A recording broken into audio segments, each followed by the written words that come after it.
Okay, so let's unpack this. The dust is finally settling. It really is, yeah. We are coming off what was, frankly, just an electric round one of AFT Dice Season 12. I mean, the energy was just off the That's charts. completely off the charts. Right, and now we are staring down the barrel of round two, which is scheduled for this Thursday, March 5th, 2026. And I really have to ask you, yes, you listening right now, what feelings bubble up when you scan this new list of 9 matchups? It's a really complex mix, isn't it? I mean, you have that immediate sort of visceral reaction to the results from the opening round, but seasoned watchers of the league know you have to temper it. Yeah, exactly. That's a classic week 2 dilemma. You see a score line, and your brain just wants to turn it into a permanent truth, but the dice don't always work that way. They really don't. It's that tension, right? Is it about capitalizing on a massive win, like riding that wave? Or is it the creeping fear of how quickly the dice can just flip your fortunes? Because if there is one thing we know about this league, it's that a 50-point win one week doesn't guarantee anything the next. In fact, sometimes it just paints a massive target on your back. That is the core truth of the dice right there. And that's really our mission for this deep dive today. We aren't just going to throw out blind predictions or read off the schedule. Yeah, nobody wants that. Right. We want to walk through the fixture thoughtfully, match by match. We really need to look beyond the simple win-loss column and investigate the narratives, the venue contexts, and those lingering echoes from season 11 that might still be influencing the roles. I'm already seeing some narrative arcs emerging that I just love. You look at the fixture list and some games just scream drama. But before we get into the specific games, how should we be framing this round mentally? If I can frame it broadly before we dive in, Yeah. I think the theme here is momentum versus reset. Momentum versus reset. Okay. Yeah. In a dice league, momentum is a very tricky concept. Is it real? Is a team actually hot? Or is every roll just a complete statistical reset? We have a lot of data points from round one, some really wild outliers, and round two is usually where reality starts to reassert itself. I love that framework. Let's see what the matchups tell us then. Let's get right into it. Section 1, the statement games. We have to start with the psychology of the blowout. And for me, that starts at Metricon Stadium. The Gold Coast Suns hosting St Kilda. Oh, this is a fascinating study in contrast. Really a perfect case study for our theme to kick things off. Right. I mean, just look at round one. The Suns didn't just win. They made a 26-point statement at the SCG against Sydney. They powered to a score of 21.13. That is a huge scoring output. Massive. Meanwhile, St Kilda, that was ugly. A 51-point collapse against Brisbane at Marvel. It was a complete rout. The Saints posted 6.1 to Brisbane's 15.9, and now the Suns return home. So here's the question for you. Does this feel like a golden opportunity pun fully intended for the Suns to build real momentum at home? They just proved they can score heavily on the road. Surely returning to Metricon only amplifies that. It certainly looks that way on paper. When you have a team that just scored 21 goals away from home, confidence is going to be high. Their dice rolls, so to speak, were hitting the high variability range. Lots of sixes, lots of clean conversions. Returning to their own turf usually adds a modifier to that confidence. But I think the more interesting angle here isn't the winner, it's the loser. Look at St Kilda. Oh, the pressure has to be immense. Exactly. How do they respond to humiliation? In human sports, you talk about the coach spraying the players, the intense training sessions, the media scrutiny. Yeah. But in the dice league, it's about statistical regression. Does a 51-point loss linger in the probability? Or do the dice offer a clean slate? That's the reset part of your theory. Precisely. Statistically, it is very difficult to play that poorly 2 weeks in a row unless there is a fundamental flaw in the team's rating or structure. The Saints scored only 6 goals. The law of averages suggests they should bounce back to a mean offensive output. It's that question of being a Mark Tala, though, isn't it? Suddenly, expectations are squarely on the Suns. And for the listener, I really want you to reflect on that. How do you think the Suns handle the pressure of suddenly being the clear favorite? It's a heavy burden. It's a totally different psychological weight than being the plucky underdog at the SCG. And conversely, can the Saints just wipe the memory of that collapse? It's the definition of a mental test, just interpreted through numbers. If St Kilda rolls out and kicks the first 3 goals, does Gold Coast panic? Do they think, oh no, last week was a fluke? That fragility is exactly what we were looking for. That makes total sense. Okay, let's move to another team that handed out a shellacking. The Brisbane Lions. They are back at the Gabba hosting Richmond. Now this is a real clash of styles. This is explosion versus grind. Absolutely. We just mentioned Brisbane demolishing St Kilda, and that explosive third-quarter form was just something else. They piled on the points. But Richmond, they played a completely different game. They had a really clutch finish to edge out Melbourne by just 2 points. And that context matters immensely. Blowout wins are great for your percentage. They look amazing on the ladder. But close wins build a totally different kind of resilience. Yeah, that's true. Richmond was in the trenches. They had to make the critical rolls when the game was on the line. Brisbane kind of just coasted in the fourth quarter. But we have to talk about the venue factor here, the GABA. It is notoriously tough for visitors. We've seen that time and time again in the data. The GABA often acts as a fortress where the home team gets those favorable momentum swings. Yeah. It's not just about the crowd. It's about the unique flow of the simulation at that venue. So here is where it gets really interesting. You have Brisbane coming off a 51-point win, playing at a fortress. Does that make them the overwhelming early favorites? Or does Richmond's grit, that ability to win the really tight ones, does that travel well? That's the key metric right there. Explosive form versus grit. Brisbane showed they can score rapidly. Richmond showed they can hold their nerve under pressure. Right. If I'm connecting this to the bigger picture, usually in the early rounds, explosive scoring catches the eye. It's flashy. But grit is often more sustainable. Variance always catches up to high scorers eventually. Defensive grit tends to be more consistent. However, at the GABA, that 51-point win is very hard to ignore. It feels like a trap game for Richmond, but also a massive test of legitimacy for Brisbane. If Brisbane blows out Richmond, we have to start talking about them as title favorites immediately. Agreed. If Brisbane wins big here, the statement basically becomes a fact. Okay, let's shift gears. We've talked about the winners. Now I want to talk about the rebounders. Section 2, desperation under the roof. We're heading to Marvel Stadium. The environment where conditions are perfect, no wind, no rain. But the mood on the field might be stormy. Western Bulldogs versus Geelong Cats. Talk about a narrative arc. Both sides reeling. Reeling is definitely the right word. Yeah. They are both looking at the ladder right now and seeing a 0 in the win column. The Bulldogs lost by 17 to Hawthorn. Not a massive blowout, but disappointing. They were in the game, but let it slip. But Geelong thrashed by 41 points at home by North Melbourne. That Geelong loss was arguably the shock of the round. To lose by 41 at home, that rings major alarm bells. That isn't just a bad roll. That's a systemic breakdown in their opening game strategy. It really makes you question their preparation coming out of season 11. So what happens when you put two frustrated teams indoors? Does one channel that frustration into a big response? Or do they play tight, nervous football? This is where we look for stabilization. In the early part of a season, consecutive losses can be a death knell for your ladder position, even in a dice league. You don't want to be chasing the pack from week 3. So who stabilizes first? I think the danger is much higher for Geelong.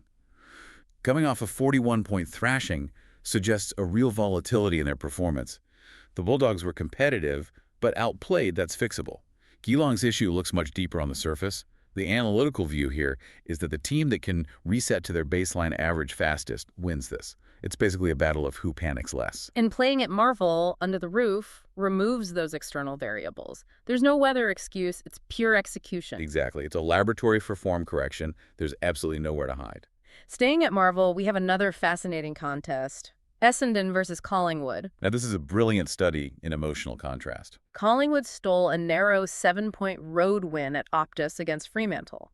They must be feeling invincible right now. A road win in round 1 is gold dust. Essendon, on the other hand, fell short by just 5 points away to GWS. Two very tight games. Yeah. Two very different outcomes. One team flying home with 4 points, the other left wondering, what if? So what's the psychological swing here? Does the winner of a tight game, Collingwood, carry that confidence forward? Or does the loser of a tight game, Essendon, bounce back harder because they were so close? It's the almost factor. Essendon knows they were fully competitive. Yeah. They were within a single scoring shot, literally one roll of the die, Yeah. of a totally different result. Right.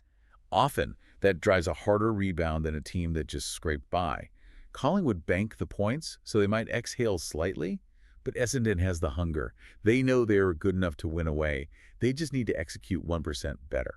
That's a great insight. The hunger of the near miss. Precisely. Under the roof at Marvel, that hunger might be the deciding variable. Collingwood really has to be careful not to rest on the laurels of that Optus win. I love that. The almost factor. Let's take this show on the road. Section 3, fortress factors and interstate trips. We are heading west. The long flight to AFT Stadium. It's always a variable, even in a simulation. The travel factor is usually baked into the difficulty modifiers. West Coast Eagles versus GWS Giants. Now, West Coast was upset at Marvel last week by Carlton, a really tough start. But GWS, they scraped home by 5 points against Essendon, as we just discussed. A win is a win, but the manner of the win absolutely matters. Right. And we have to talk about Optus. Historically, it has been very kind to West Coast. It's a genuine home ground advantage. The crowd noise, the familiarity with the dimensions, it all feeds into the probability of the home team rolling well. So here's the equation I'm looking at. Home ground plus desperation. West Coast needs to bounce back. Does that create a dangerous combination for GWS? I think it does, especially when you look closer at GWS's form last week. Yes, they won, but the analysis shows they leaked behinds, they were inaccurate, or they allowed a lot of scoring shots that just didn't convert into major scores for the opposition. So the scoreboard actually flattered them. Potentially, yes. If you are leaking scoring opportunities, letting the opposition take shots, eventually you get punished. Essendon missed those shots. West Coast at Optus, they are exactly a team to punish that vulnerability. If GWS doesn't tighten up their defensive structure, that scraped home performance simply won't hold up interstate. It sounds like GWS might have used up their luck quota in round 1. Staying at Optus, we have Fremantle hosting Hawthorn. Another really fascinating dynamic. Fremantle lost narrowly at home to Collingwood. Hawthorn, meanwhile, overturned the Bulldogs by 17 at Marvel. Hawthorn will be flying high with confidence right now. Traveling interstate with a win already under your belt is always easier. The pressure is off. You've already banked points. But the narrative here, can Optus remain a fortress for Freo? They lost last week. 2 home losses in a row to start the season. That's a disaster scenario for any club. It really is. It turns a fortress into a bouncy castle.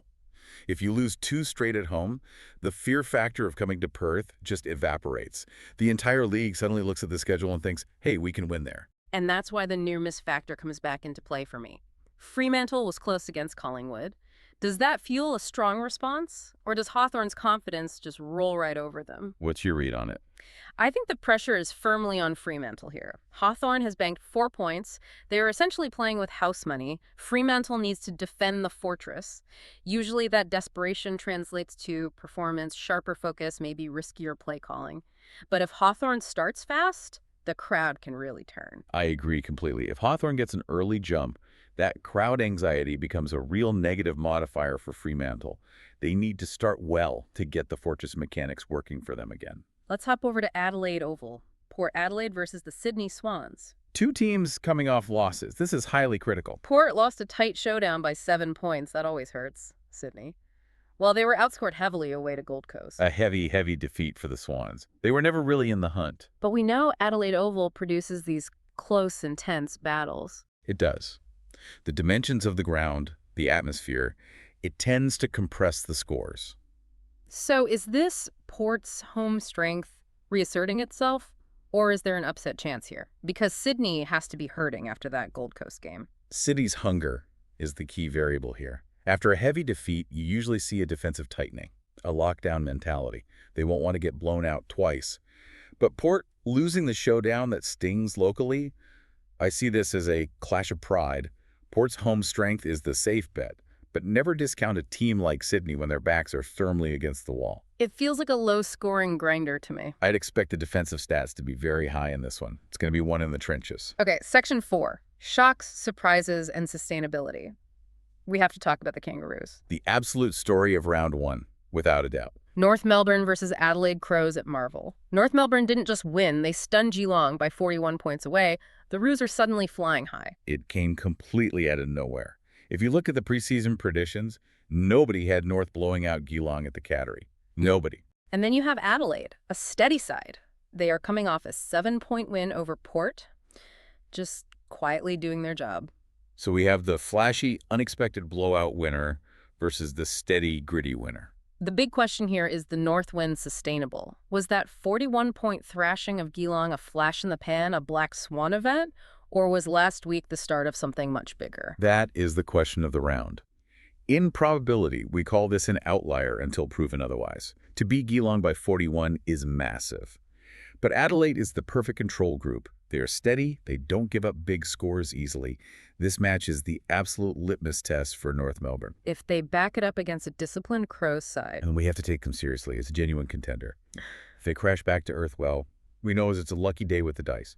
But if they put 15 goals on Adelaide, then the entire league is on notice. I love that. The litmus test at Marvel. And finally, the Victorian heavyweights. Melbourne versus Carlton at the MCG. Under the lights.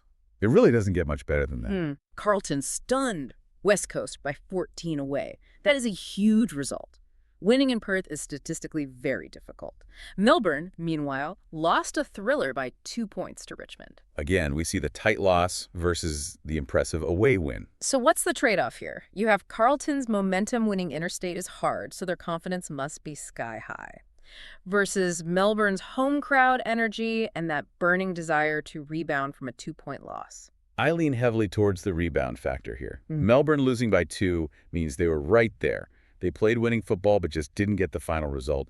Carlton's win was impressive, but can they sustain that intensity back-to-back? The travel hangover is a very real thing. Coming back from Perth and playing a fresh Melbourne side at the G, that is a remarkably tough ask. The MCG factor for Melbourne, coming off a heartbreaker, they will be ferocious. Ferocious is exactly the word. They will want to prove that the 2-point loss was just a statistical fluke. And they have the pedigree to do it. Okay, let's zoom out a bit. Section 5, the meta-analysis. We've looked at the trees, let's look at the forest, connect the dots for us. Well, if you look at the fixture list as a whole, a pattern emerges that is actually quite striking. Lay it on us. We have 5 games featuring sides coming off wins, hosting sides coming off losses. And we have 4 games pitting a winner against another winner. And no games with 2 losers. Wait, let me double check that. Actually, Bulldogs versus Geelong both lost. Ah, right. The Desperation Bowl we talked about earlier. But the prevailing pattern is winner hosting loser. This is the ultimate test of momentum versus reset. If momentum is real, the winners should dominate these matchups. They have the form and the home ground. If the dice are truly a reset every week, we should see a reversion to the losers bouncing back and upsetting the apple cart. So identifying the swing factors, if I'm a listener trying to figure out which way these games will go, what am I specifically looking for? I think you have to look closely at the margins from last week. The margins? Why does the specific number matter so much? Because it tells you about the nature of the performance. Did a team lose by 50 or did they lose by 2? A 50-point loss suggests a structural issue or a terrible run of luck that might persist because confidence is shot. A 2-point loss is basically a draw. In dice terms, it's literally one bad bounce. So treat the narrow losers as if they are winners in terms of form. Exactly. Treat Melbourne and Essendon as if they won last week. Their form line is actually strong. Treat the blowout losers St Kilda, Geelong with extreme caution. They have to prove they aren't broken. And what about the listed form streaks? We see things in the data like 12-0-1-0 for Essendon. Those historical trends do matter. They tell us about the DNA of the team over the long haul, how they performed in season 11. But in round 2, I think recency bias is actually perfectly valid. The shock of round 1 is still very fresh. The immediate tactical adjustments mean more right now than what happened 6 months ago. So we've covered the statement games, the rebounders, the fortress factors, and the shocks. It's a very comprehensive slate of games. Synthesizing all of this, what is the ultimate mission of round 2? The mission is finding the truth. Round 1 is always full of outliers. It's the Wild West. Round 2 is where we start to see the real shape of the season. We are looking for the truth between last week's wild results and this week's opportunities. Is North Melbourne real? Is Geelong broken? Round 2 gives us the answer. I love that. Finding the truth in the roll of the dice. It's a lot harder than it sounds. Before we sign off, I want to leave the listener with a provocative thought. We talked about St Kilda and Geelong, 2 proud clubs who just got smashed. Consider this one key factor for the game you're most drawn to this week. If a team like St Kilda or Geelong loses big again, is the season already in danger? It's a terrifying thought for those fans. To go 0-2 is bad, but to go 0-2 with a terrible percentage, that is a massive mountain to climb. You are effectively 3 games behind the leaders already because your percentage is so core. Or is it just the chaotic nature of the dice and we are reading way too much into it? Maybe they roll 6s all day Thursday and we completely forget this conversation ever happened. That is the beauty of it. We won't know for sure until Thursday. So watch the rolls closely this Thursday, March 5th. Every face of the die tells a story. Indeed it does. Thanks for diving in with us. We'll see you on the other side of round 2. Bye-bye.